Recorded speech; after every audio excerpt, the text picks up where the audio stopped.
Good morning class. Today I am going to start the second part of your sectors of Indian economy. Chapter first of class 9th and chapter second of class 10th. हमने पिछले chapter में sectors of Indian economy पढ़े, primary secondary and tertiary, और हमने उसमें पढ़ा उनके क्या आपस में कोरिलेशन है और वो कैसे एक दूसरे पे इंटरडिपेंडेंट है और कैसे एक दूसरे के लिए इम्पॉर्टेंट रोल प्ले कर रहे हैं और एज वेल एज कंट्री की बैकबोन है वो, और आगे उनके क्या बेनिफिट्स हैं, क्या रोल वो प्ले कर रहे हैं ओवरऑल इकोनॉमिक डेवलपमेंट में। आज हम इस चैप्टर में पढ़ेंगे। First of all, write down the some factors of production. It is a very important topic from the point of view of very short questions as well as short question also. आपको generally question आ सकता है write down the या enlist the factors of production, ये 1 marks में भी हो सकता है, ठीक है, और आपको 3 मार्क्स में भी आ सकता है। तो हमारे फैक्टर्स ऑफ प्रोडक्शन 3 हैं। फैक्टर्स ऑफ प्रोडक्शन की जब हम बात कर रहे हैं तो first of all you have to understand the meaning of factors. जब भी हम फैक्टर्स की बात करते हैं तो फैक्टर्स मीन्स ऐसी कौन सी चीज़ें जिनका होना बहुत ज़रूरी है किसी प्रोसीजर को कंप्लीट करने के लिए। तो तीनों सेक्टर्स को अकम्प्लिश्ड करने के लिए या प्रोडक्शन प्रोसीजर को अकम्प्लिश्ड करने के लिए हमें ये तीनों फैक्टर्स की ज़रूरत पड़ती है। First is land. लैंड आपको सबको पता है, जैसे आपने प्राइमरी सेकेंडरी और टर्शरी सेक्टर की एक्टिविटीज़ में पढ़ा, उसमें आपने पढ़ा agriculture, dairy farming, okay, mining, animal husbandry and so on. And next is secondary sector and the allied activity of secondary sector is industries. And then go for this tertiary sector. In tertiary sector there are 3 allied activities. First is banking, then communication and transport. तो land उसमें क्या role play कर रहा है, चलो discuss करते हैं। Agriculture कहाँ होता है, लैंड पे। डेयरी फार्मिंग के लिए, यानी कि डेयरी खोलने के लिए या डेयरी फार्मिंग जिसमें आप रेयरिंग ऑफ कैटल की बात करोगे, वो कहाँ पॉसिबल है, लैंड पे, ठीक है। माइनिंग एक्टिविटी कहाँ हो रही है, लैंड पे। एनिमल हस्बेंड्री, लैंड पे। फॉरेस्ट्री, जैसे मैंने आपको एग्जांपल दिया था नर्सरीज का, तो वो हर्बल प्लांट्स कहाँ ग्रो किए जा रहे हैं, लैंड पे, ठीक है। वैसे ही इंडस्ट्रीज़ कहाँ बनाई गई, लैंड पर। ट्रांसपोर्टेशन फैसिलिटी की अगर हम बात करें तो रोड्स, रेलवेज़, इसके लिए हमने क्या यूज़ किया है, लैंड। कम्युनिकेशन, आप मोबाइल फ़ोन्स यूज़ कर रहे हो, Airtel, Vodafone, idea and so on, उन सब के टावर्स कहाँ लगाए गए हैं, लैंड पर, right. Then come to the banking sector. Bank कहाँ बने हैं, बैंक की बिल्डिंग कहाँ कंस्ट्रक्ट की गई है, लैंड। नेक्स्ट, हमारे पास लैंड हो और उसके बाद हमें कुछ नहीं चाहिए तो ऐसा भी नहीं है। ये उसी तरह से तीनों इक्वली इम्पॉर्टेंट है, जैसे सेक्टर्स ऑफ इंडियन इकोनॉमी आपस में कोरिलेटेड है, इंटरडिपेंडेंट है, वैसे ये तीनों फैक्टर्स भी आपस में जुड़े हुए हैं। Next, labour. एग्रीकल्चर प्रोडक्शन के लिए हमें क्या चाहिए, लेबर। इंडस्ट्रीज़ में काम करने के लिए क्या चाहिए, लेबर। बैंक में काम करने के लिए क्या चाहिए, लेबर। ट्रांसपोर्ट को कौन चला रहा है, लोग, that is the part of a labour. Communication sector, उसको कौन लीड कर रहा है, लोग, that is also the part of labour. अब लेबर 2 तरह की होती है, एक होती है स्किल्ड, एक होती है अनस्किल्ड। स्किल्ड लेबर कौन सी होती है, स्किल्ड जो बहुत ही प्रोफेशनल है, हाईली क्वालिफाइड है और वो अपने अपने एरियाज़ में मास्टर्स हैं। For example doctors, engineers, teachers, right, software developers and so on, ठीक है। अनस्किल्ड लेबर कौन सी होती है, अनस्किल्ड लेबर वो होती है जिसको हम यूज़ कर रहे हैं अदर एक्टिविटीज़ के लिए। For example loading unloading of carriage, ठीक है, सामान को उतारना है, चढ़ाना है, पैकिंग करने में, ठीक है, उसको लेबलिंग करने में अगर हम लेबर का यूज़ कर रहे हैं, that is the unskilled labour. चलो आपके स्कूल का एग्जांपल लेते हैं। टीचर्स क्या हैं, स्किल्ड लेबर, और जो आपके यहाँ स्वीपर का काम कर रहे हैं या क्लास 4 में हैं, वो कौन है, अनस्किल्ड लेबर। उनके लिए उनकी कोई स्पेसिफाइड क्वालिफिकेशन नहीं है, बट टीचर्स की स्पेसिफाइड क्वालिफिकेशन है, that's why they are considered as a skilled labour.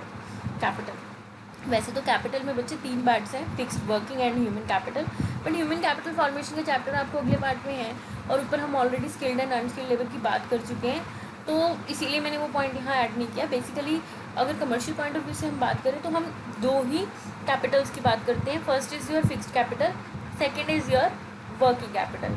Fixed capital क्या होती है, फिक्स्ड कैपिटल वो होती है जो आप फिक्स्ड एसेट्स पे इन्वेस्ट कर रहे हो। फिक्स्ड एसेट्स क्या होते हैं, जिनकी एज जो है वो 10-12 साल है, मतलब ऐसी कोई भी चीज़ जिसको आने वाले 10-12 साल या लॉन्ग टर्म के लिए जिसमें हम पैसा इन्वेस्ट कर रहे हैं और वो लॉन्ग टर्म तक हमें फ़ायदा देगी।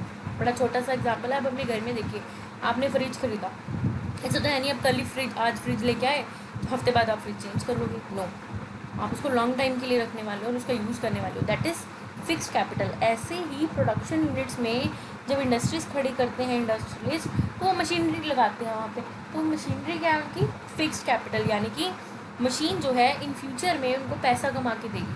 क्यों? क्योंकि वो उससे प्रोडक्शन करेंगे गुड्स एंड सर्विसेज की। बेसिकली मोटी मोटी लेमन लैंग्वेज में मैं अगर आपको एक बात समझाऊँ, कैपिटल का मीनिंग समझाऊँ, तो कैपिटल का मतलब होता है पैसा। किसी कोई भी चीज़ जो हमें इन फ्यूचर में प्रॉफिट देगी वो हमारी capital. Fixed capital I hope आप अंडरस्टैंड कर गए। वर्किंग कैपिटल क्या है? हमारे रोज़मर्रा के खर्चों को पूरा करना। अगर अकाउंटेंसी की टर्म में बोलूँ, इसके डेफिनेशन है current assets minus current liability. Working capital क्या होती है? वर्किंग कैपिटल वो है वर्किंग, काम करने के लिए जो हमें पैसा चाहिए। अब कैसा काम?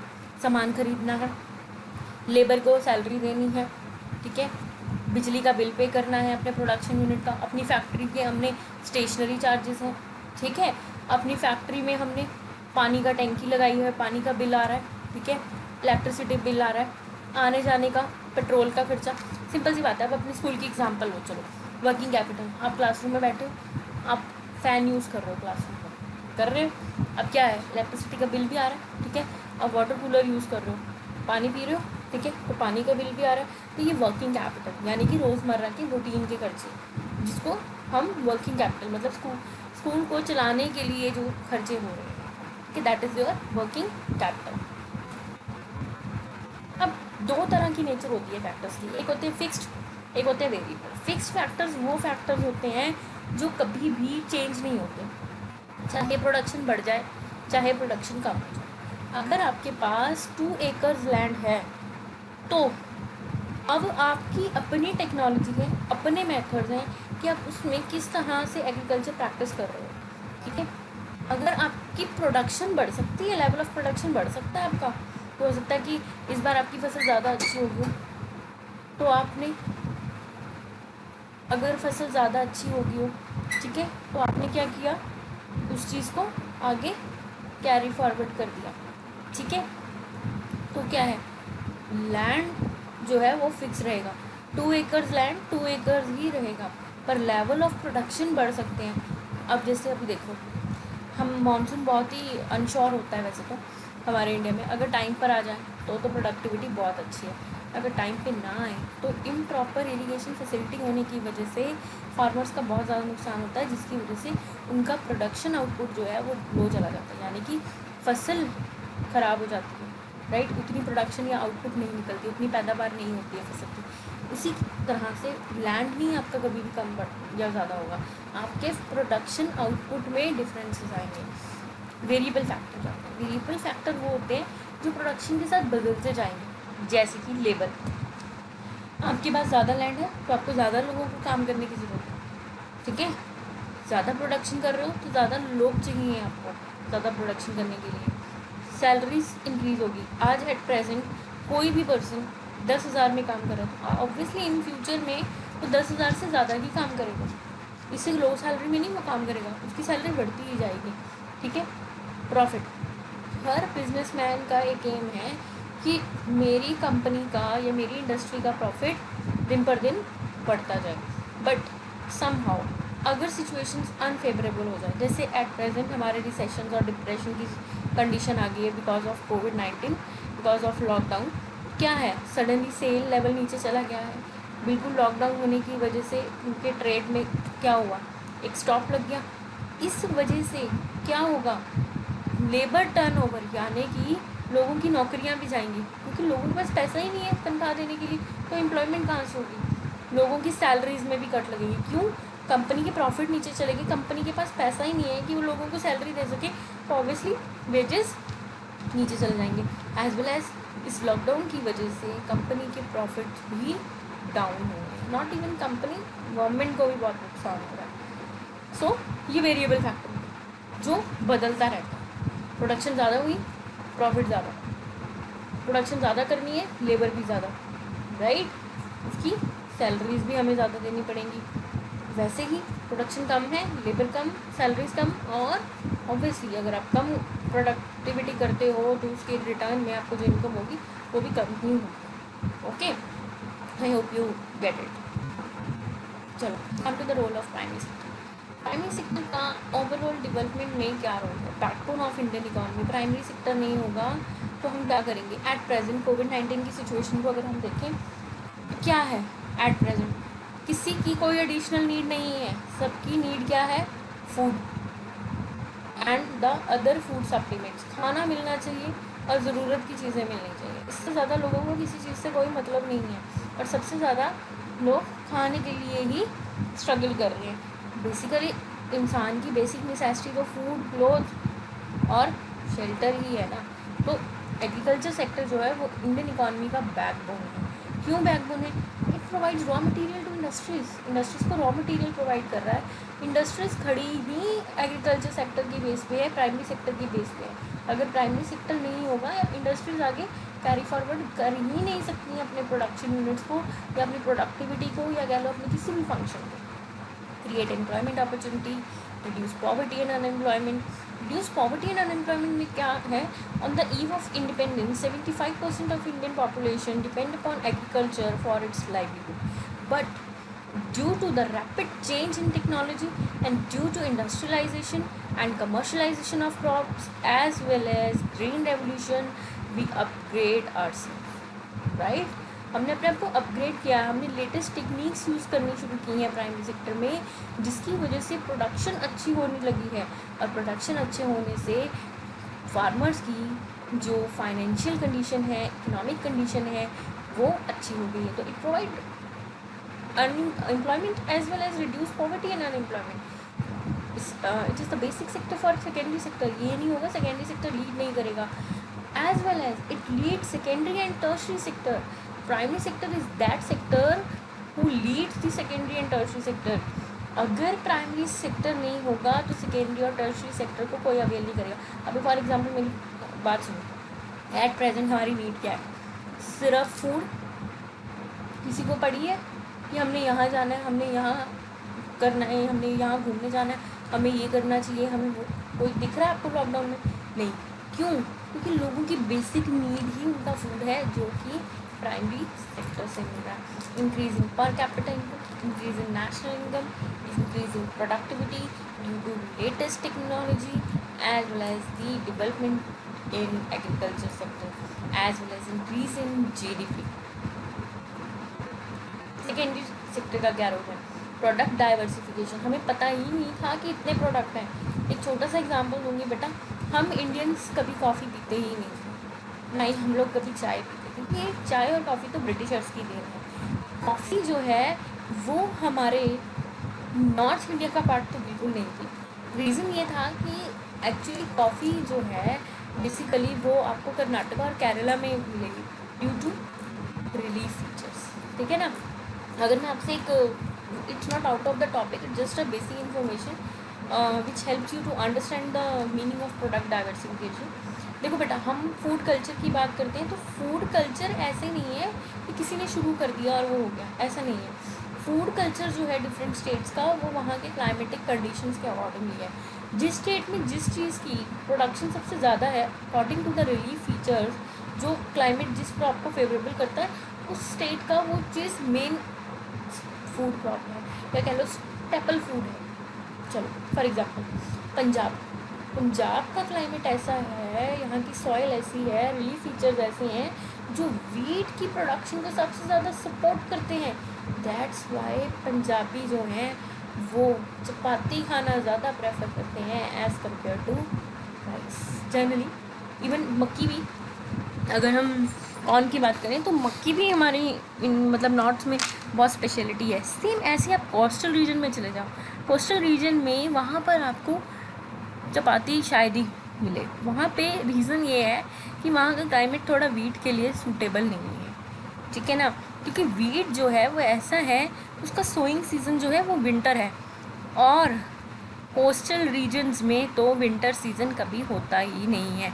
वहाँ का तो क्लाइमेट हमेशा ही मॉडरेट टाइप ऑफ क्लाइमेट रहा है. दिस इज़ द रीज़न कि जिसकी वजह से वहाँ पर आपको हर चीज़ राइस से बनी मिलेगी. इडली, ढोकला, राइट। और आपका चावल वहाँ का स्टेपल फूड है। तो इसी वजह से जो फूड क्रॉप्स की स्पेशलिटी है वहाँ की कल्चरल फूड बन चुकी है। तो प्रोडक्ट डाइवर्सिफिकेशन मीन्स कि हमने एक ही चीज़ के डिफरेंट डिफरेंट यूजेस करने सीखे हैं। कभी आप अपने ग्रैंड पेरेंट्स से पूछना कि आपके टाइम पे बिस्किट्स होते थे, ये बिस्किट्स खा रहे हैं हम, कॉर्नफ्लेक्स खा रहे हैं, ये तो बाय प्रोडक्ट्स हैं। पुराने लोग नहीं खाते थे क्योंकि उस टाइम सेकेंडरी सेक्टर का इतना अच्छा आप कह लो कि सेटअप नहीं था हमारे इंडिया में, और हमें इन चीज़ों के बारे में पता ही नहीं था। वेस्टर्नाइजेशन के साथ जुड़ने के बाद, वेस्टर्न कल्चर के साथ जुड़ने के बाद हमने इन नई नई चीज़ों को सीखा है। Then come to the second point, that is modernisation. Obviously हम मॉडर्नाइज हुए हैं। अब हम पहले इंडिया में चूल्हा होते थे कुकिंग करने के लिए, आज इंडक्शंस हैं, एलपीजी है, हमारे पास माइक्रोवेव है, फूड प्रोसेसर्स है। तो क्या हुआ है, हमने अपनी किचन्स को मॉडर्न किचन का रूप दे दिया। Secondary sectors, it's also provide employment opportunities to the young ones as well as for the future generation, and enhance as well as explore their abilities, right? Improve the standard of living of people. Obviously standard of living हमारा बहुत अच्छा हुआ है। Role of secondary sector यही एक सबसे बड़ा role है कि उन्होंने हमारे स्टैंडर्ड ऑफ लिविंग को अपग्रेड कर दिया, हमारे इनकम सोर्सेज को अच्छा कर दिया। Increase in national income, how it plays a vital role in a national income. In direct और इनडायरेक्ट टैक्सेस पे कर रहा है सेकेंडरी सेक्टर, गवर्नमेंट को उससे बहुत फ़ायदा हो रहा है। Increase in GDP, increase in per capita income as well as technical upgradation. Because of the secondary sector हम टेक्नोलॉजी वाइज मॉडर्न हुए, अपग्रेड हुए हैं, आज हम सब कुछ चला रहे हैं। Bharat UPI, online payments, e commerce से हम जुड़ चुके हैं, ऑनलाइन शॉपिंग करते हैं, ऑनलाइन ट्रेडिंग करते हैं, इवन हम घर बैठे कुछ भी कर सकते हैं with the help of internet. और साथ के साथ टेक्नोलॉजी ने हमारी लाइफ को स्मूथ कर दिया है, ईजी कर दिया है और सिंपल कर दिया है। Role of tertiary sector, it is also known as a service sector. Question आ सकता है why service sector is important for our Indian economy. तो वहाँ पे कंफ्यूज मत हो जाना कि हाई पता नहीं क्या पूछ लिया ये तो हमने कभी पढ़ा ही नहीं। तो टर्शियरी सेक्टर को ही सर्विस सेक्टर कहते हैं क्योंकि it provides aid to trade. Aid to trade means help कर रही है ट्रेड करने के लिए। Services like banking and communication, transportation. Okay, so it's a service sector as well as provide aid to trade, improve basic infrastructure. हमारा basic infrastructure अच्छा हो गया जब से हमने इम्पोर्ट एक्सपोर्ट करना शुरू किया, वेस्टर्नाइजेशन से जुड़े, ग्लोबलाइजेशन का पार्ट बने। इंडिया का बेसिक स्ट्रक्चर इंफ्रास्ट्रक्चर बहुत इम्प्रूव हुआ है। रेलवे लाइंस में इम्प्रूवमेंट, हमारे एजुकेशन सिस्टम में बहुत इम्प्रूवमेंट आई है, हमारे कम्युनिकेशन सेटअप्स में बहुत इम्प्रूवमेंट आई है, बैंकिंग सेक्टर में, हर सेक्टर में हम इम्प्रूव कर रहे हैं। हमारा बेसिक इंफ्रास्ट्रक्चर बहुत अच्छा हो गया। अगर मैं इसको आपके स्कूल से रिलेट करके बताऊँ तो आपके पेरेंट्स जनरली आपके साथ शेयर करते होंगे अपनी स्कूलिंग एक्सपीरियंस कि वो लोग जब स्कूल पढ़ते थे तो वो लोग ओपन एरिया में पढ़ते थे, there is no room, no table and chairs, right. आज आप स्मार्ट क्लासेस का पार्ट बन चुके हो and this is the real life example and the live example आज मैं आपको पढ़ा रही हूँ through internet. So what is this? It is the improvement of basic infrastructure. It facilitate goods from the place of production to consumption. Factories में जो goods बन रहे हैं उसको हमारे तक पहुंचाने में टर्शियरी सेक्टर बहुत बड़ा रोल प्ले कर रहा है। It also improve the standard of living of the people, technical upgradation as well as increase in national income. अब आप बोलोगे madam increase in national income कैसे? बच्चे आप ट्रांसपोर्टेशन फैसिलिटी यूज़ कर रहे हो, जनरली आप अपने एरिया से कहीं आउट दूसरी स्टेट में जाओ, आपने देखा होगा आपको टोल टैक्स पे करना पड़ रहा है। तो व्हाट इज़ दैट? आप टैक्सेस पे कर रहे हो, नेशन की इनकम को बढ़ा रहे हो। तो टर्शियरी सेक्टर कहीं ना कहीं नेशनल इनकम में बहुत बड़ा कंट्रीब्यूशन दे रहा है। Now come to the last topic, that is organise sector and unorganise sector. What is organise sector? Organise sector is that sector in which the terms of employment is regular, यानी कि government employees, ठीक है, regular है वो, government के under registered है वो body, उनकी सैलरीज और वेजेस अच्छे हैं, उनको रेगुलरली इंक्रीमेंट्स मिलते हैं और अदर फैसिलिटीज़ गवर्नमेंट की तरफ से मिल रही हैं। प्रॉपर सेटअप है, कंट्रोल्ड ऑर्गेनाइजेशंस है, रूल्स एंड रेगुलेशंस के अंडर बाइंड है, उनके वर्किंग आवर्स फिक्स्ड है, वर्किंग कंडीशंस फेवरेबल हैं, और वहाँ पे स्किल्ड और अनस्किल्ड लेबर भी इन्वॉल्व है काम करने के लिए, और वर्कर्स को जॉब सिक्योरिटी भी है।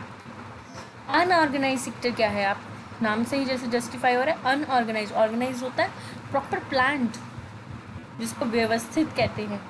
अनऑर्गेनाइज जिसका कुछ भी प्लान नहीं है, कुछ प्रॉपर ही नहीं है, कुछ है ही नहीं, मतलब आप कह लो कि सिस्टम ही नहीं है कोई, that is your unorganise sector. Workers do not have job security, right, जिसको आप दिहाड़ीदार कहते हो, राइट। आपने देखा होगा बहुत से लोग डेली वेजेस पे काम करते हैं, यानी कि दिहाड़ी लगाते हैं, कहीं आज यहाँ काम कर लिया, 10 दिन बाद कोई और काम मिला, वहाँ चले गए, ठीक है, तो वो अनऑर्गेनाइज सेक्टर्स का पार्ट है। They do not have job security, they get daily wages, they are not registered under any rules and regulation, कोई rules and regulations नहीं है। उनको जो कॉन्ट्रैक्टर्स हैं वो एक्सप्लॉइट करते हैं, उनका मन है जितना मन करेगा उतने पैसे देंगे, उनके काम करने का कोई फिक्स्ड सैलरीज नहीं है उनकी, ना कोई फिक्स्ड वर्किंग आवर्स हैं कि वो 9 बजे आए हैं तो 5 बजे चले जाएंगे, जब तक काम नहीं ख़त्म होगा वो बेचारे काम करेंगे, ठीक है। और ऊपर से वर्किंग कंडीशंस भी उनके लिए फेवरेबल नहीं है, ना उनकी हाइजीन का ध्यान रखा जा रहा है, ना उनको बेसिक फैसिलिटीज़ दी जा रही है, राइट। और इस सेक्टर में बेसिकली आपको मेजॉरिटी में क्या, मोस्टली ये सेक्टर ही अनऑर्गेनाइज्ड है, तो इसीलिए यहाँ काम करने वाले लोग भी अनस्किल्ड हैं, that is not professionals. So unorganise sector आपको क्लियर हो गया होगा। जनरली आपको इसका डिफरेंस आ जाता है, तो 3 मार्क्स में सिंपल सा इसको आपको डिफाइन करना आ सकता है, या इसकी कैरेक्टरिस्टिक्स पूछे जा सकते हैं।